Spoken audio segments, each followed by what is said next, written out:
Bismillahirrahmanirrahim. Assalamualaikum warahmatullahi wabarakatuh. Hamdan wa syukran lillah. Wassalatu wassalamu ala rasulillah. Sayyidina wa mawala Muhammad ibnu Abdillah. Wa ala alihi wa ashabihi rasulillahi ajma'in. Bersyukur kita kepada Allah subhanahu wa ta'ala di pagi yang cerah ini, di subuh yang mulia ini, atas berkat, atas hidayah, atas petunjuk, atas pertolongan Allah subhanahu wa ta'ala, beserta kasih sayang Allah subhanahu wa ta'ala kepada kita semuanya.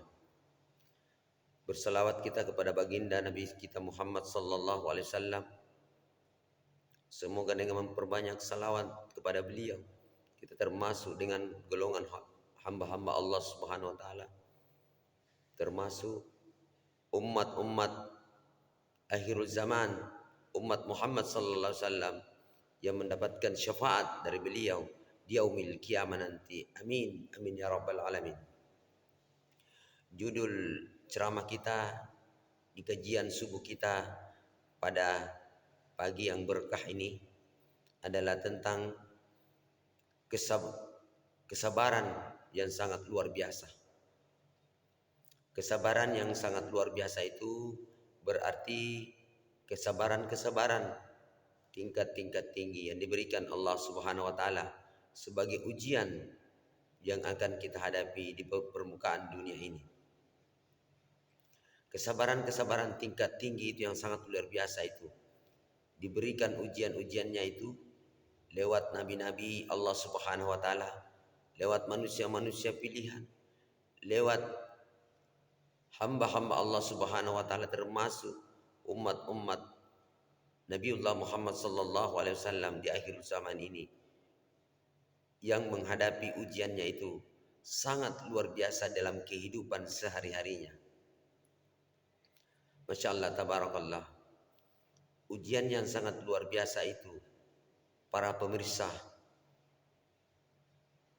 di seluruh tanah air Indonesia dan jamaah subuh yang dimuliakan Allah subhanahu wa ta'ala.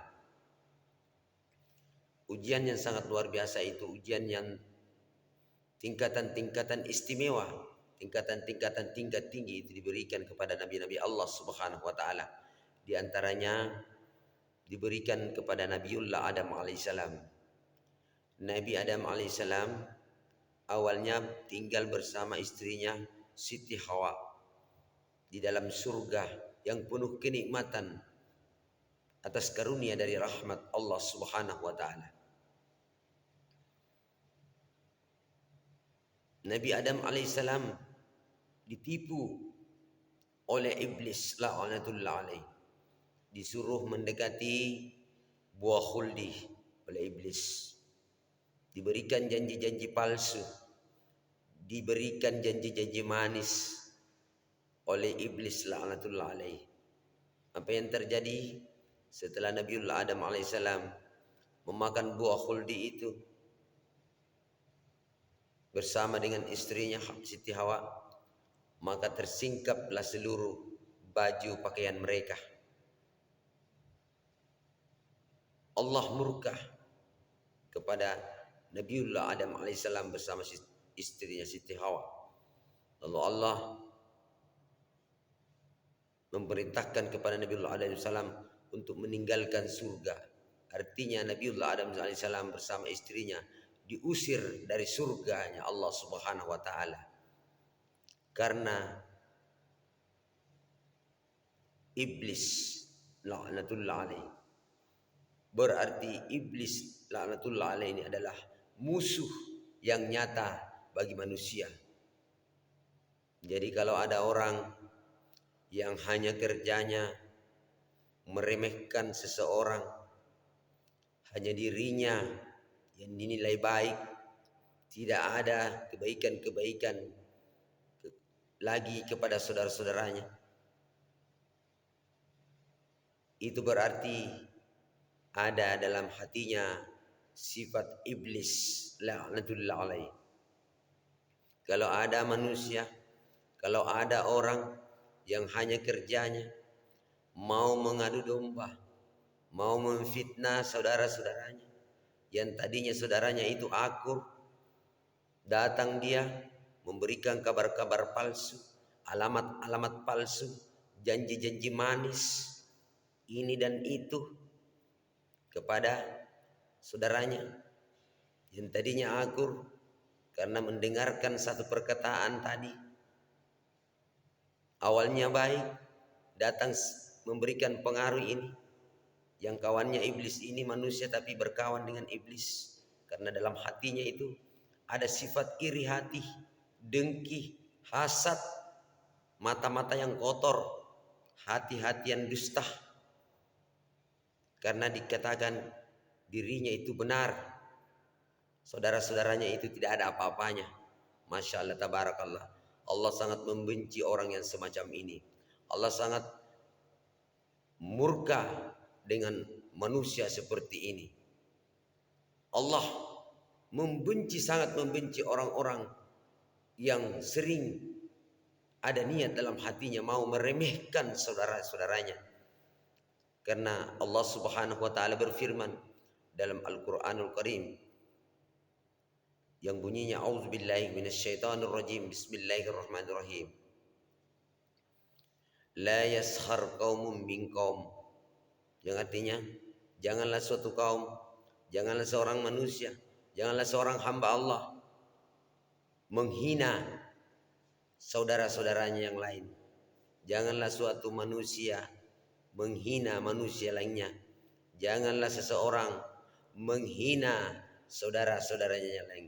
Karena boleh jadi orang-orang yang kau hina itu, orang-orang yang kau campakkan itu, orang-orang kau katai itu, orang-orang yang kau tidak nilai dengan tidak ada apa-apanya dibandingkan dirimu, itu karena pengaruh iblis laknatullah.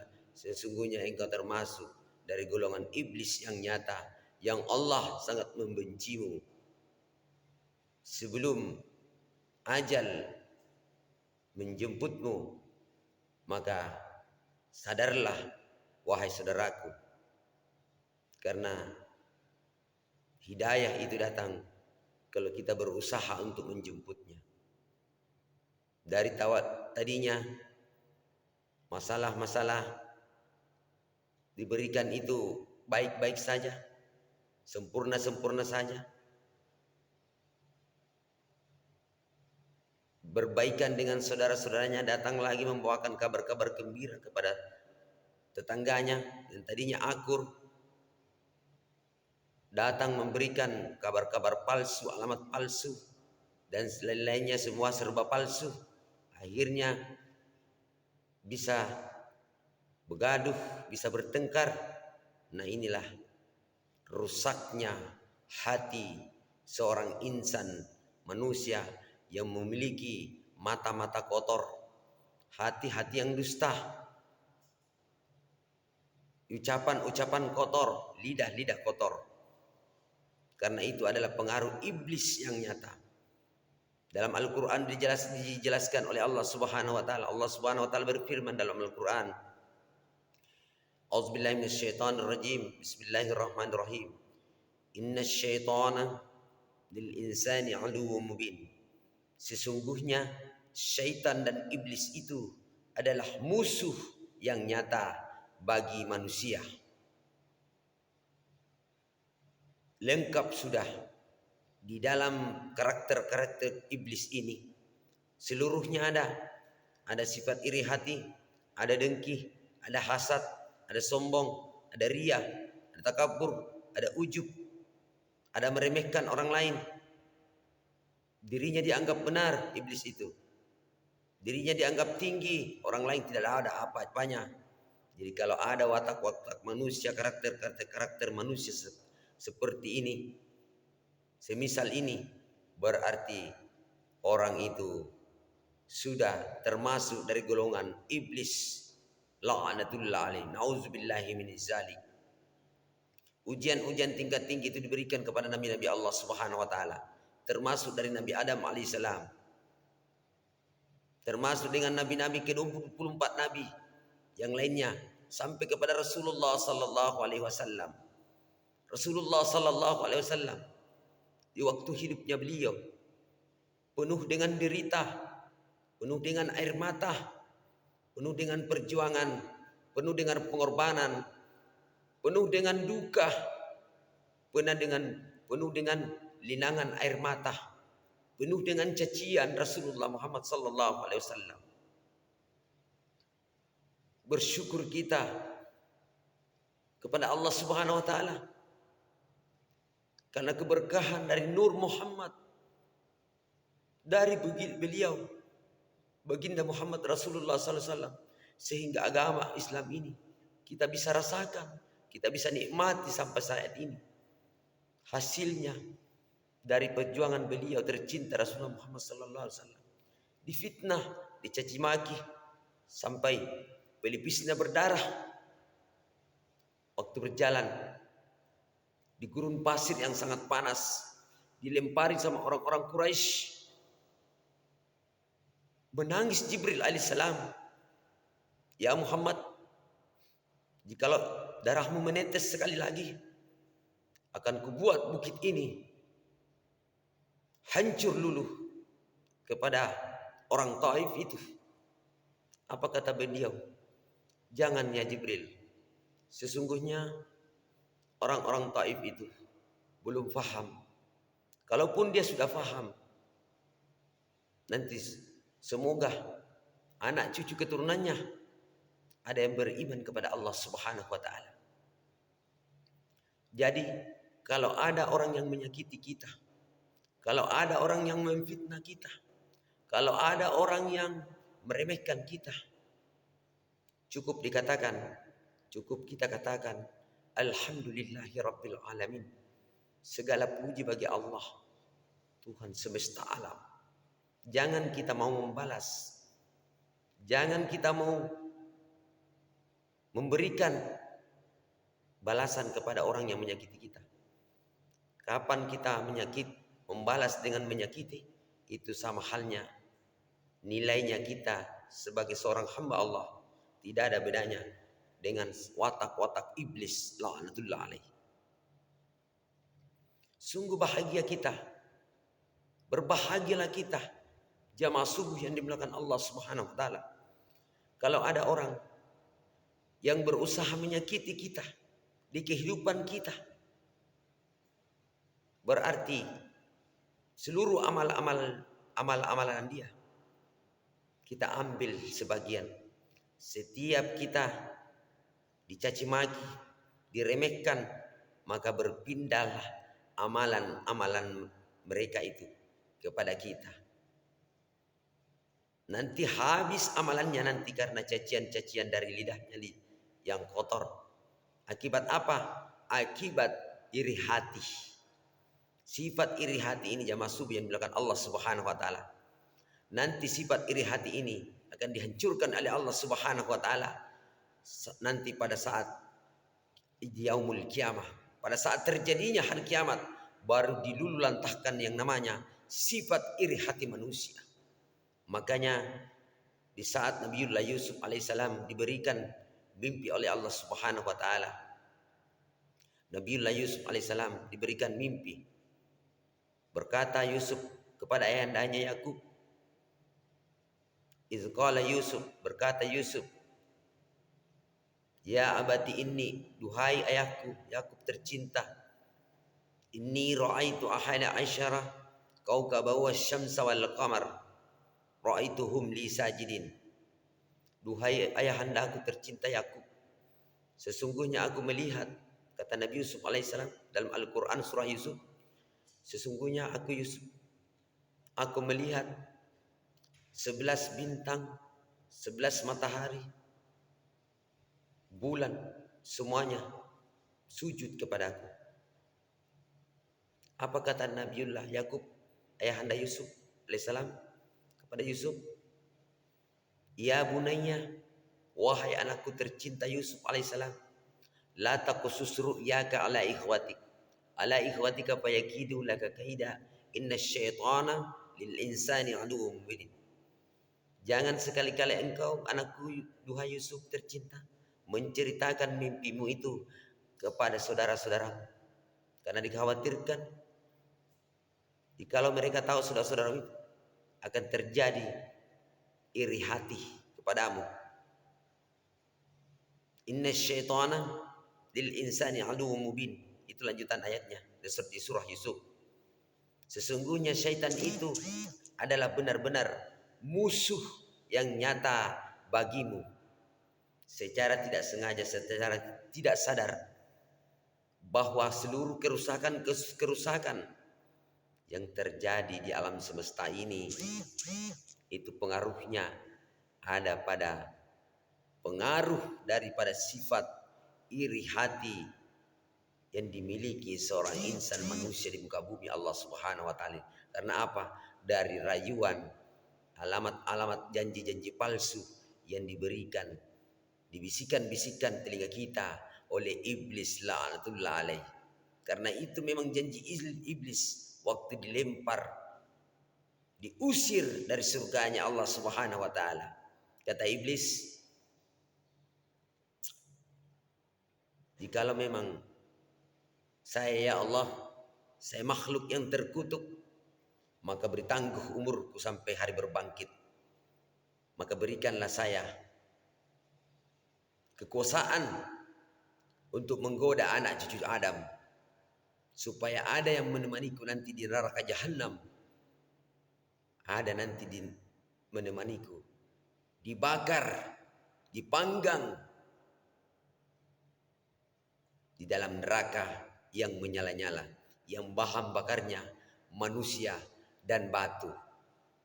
Ma'asyiral muslimin jamaah subuh, pemirsa dimanapun Anda berada saat ini, Masya Allah tabarakallah, begitu indahnya kehidupan kita jika kita mau memahami ilmu-ilmu agama Allah Subhanahu wa taala.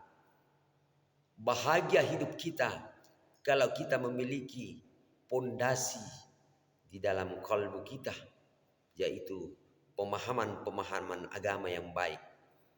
Mendidik anak-anak kita menjadi anak-anak yang soleh dan soleha, karena itulah yang utama. Tidak salah kalau anak kita mau bercita-cita, mengejar cita-citanya, mau menjadi anggota dewan. Tidak dilarang mau menjadi anggota dewan, asalkan anggota dewan yang beriman kepada Allah Subhanahu wa taala dan mencintai Al-Qur'anul Karim. Jangan sampai mengejar cita-citanya hanya mau menuruti cita-citanya di dunia ini, sudah menjadi aparat-aparat pemerintahan, tapi apa yang terjadi? Cuma sekedar nama saja.